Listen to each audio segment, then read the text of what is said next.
May isa pang issue nag-crop up kanina no dun sa tinawag kong press conference. Nagalit yung press kasi sinabi ni Senator Marcoleta no, mga bayaran daw yung media. Mga bayaran kayo, no? Oo, ano bang Maliban ano? sa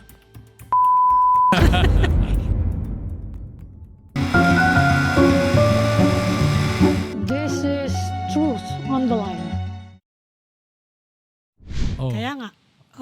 May isa pang issue nag-crop up kanina no dun sa tinawag kong press conference. Nagalit yung press kasi sinabi ni Senator Marcoleta no, mga bayaran daw yung media. mga bayaran kayo, no? Oo, ano bang Maliban ano? sa SMNI. Hindi yun yung nagpe-play. Anong tingin mo doon? Ha? Anong tingin mo doon sa Tingin akin? ko, bad tactics yun, no? Oo. Ba't mo gagalitin yung magde-deliver ng mensahe mo?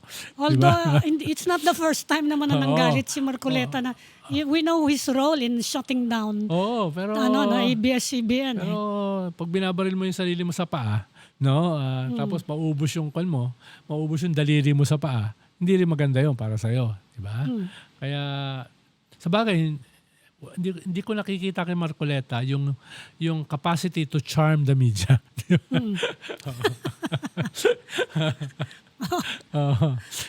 Si Marcoleta yung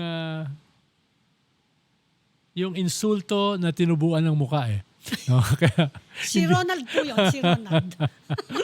Si Ronald po yun. parang, ikaw ba nakikita mo siyang charming? Humingiti naman Pati yung ngiti niya mukhang smirk eh. Di ba?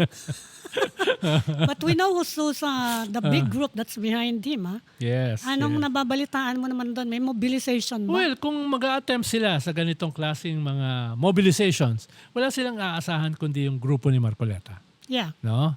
At mukhang magmobilize siya ng tuloy-tuloy. For now. No? Dahil nga, delikado si Marcoleta na makulong because of plunder. Na siya mismo umamin.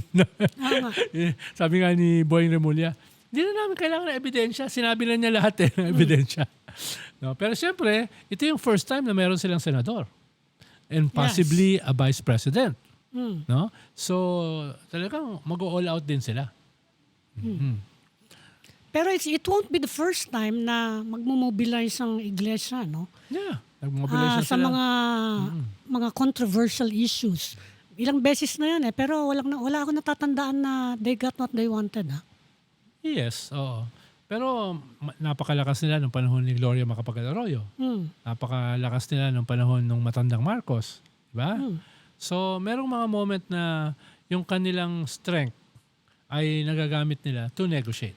To negotiate, Although yes. walang aamin. Walang aamin. Actually, alam ko nga, bawal ang miyembro na tumakbo eh. Ngayon lang ako nakakita ng miyembro na naging kandidato at nanalo. Congressman tsaka senador. Hindi ko alam kung exception yan to the rule o binubuksan na nila yung religious groups. Oo. Ano naman yung ano natin? Yan ang problema dyan sa batas na yan. It needs an amendment.